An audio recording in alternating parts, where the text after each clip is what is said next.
In 2010, when we stood up U.S. Cyber Command, one of the issues that we had for the President and for Secretary Gates was AI, the potential for AI and cybersecurity, and the issue that our nation would face if we were attacked.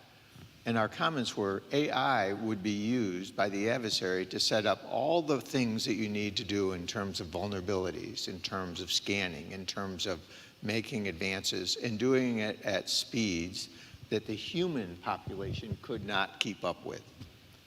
Now, at that time, the offense always won 100% of the time. We were successful 100% of the time in attacking. They were all bad, the bad guys. We are also vulnerable to that same group. Now imagine if they get the AI. So here's the issue that I think we're going to face, and it's going to come in war, and war will start with cyber in a major way. If we don't have cyber AI for the defense, we will not be able to defend our country nor our allies.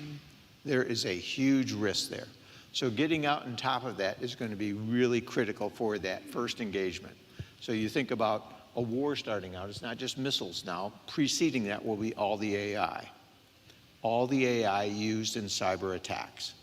And I think from my perspective, the devastation that could come from that is tremendous. People do not understand how massive that would be. So put that on the table. Then the second part is how you now advance your planning processes for what you do in a military situation. So planning Desert Storm in 1990, I was part of that in the first wave from 1st Armored Division. That was a very manual process.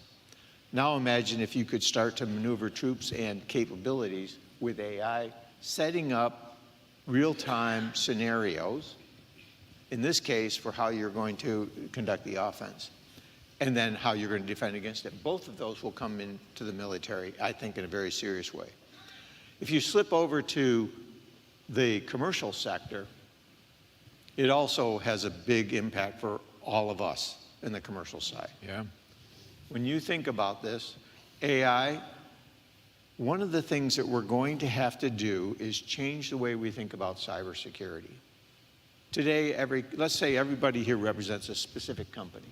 And today you defend yourselves, you know potentially what's hitting, most of the time what's hitting you, but you can't see what's hitting others in your sector at the speed you need to. Air traffic control, we changed that. We set up all these radars to look at the nation and ensure safety of flight. Very important for those of us getting on planes. And they share that data at speed. In cyber, we send emails. But cyber's at the speed of light. Think about that. We send emails about what we know when we find out about it. There is no at speed in cyber, so that has to change. AI will help change that, but it also means we have to get good at sharing data, anonymizing data, and coming up with a real-time picture of what's going on that can be shared with the government that can do something about it. I think that's the future, and that's the only defensible way I can think of to really defend our nation in what will be probably the most critical area in the next decade that we're going to be.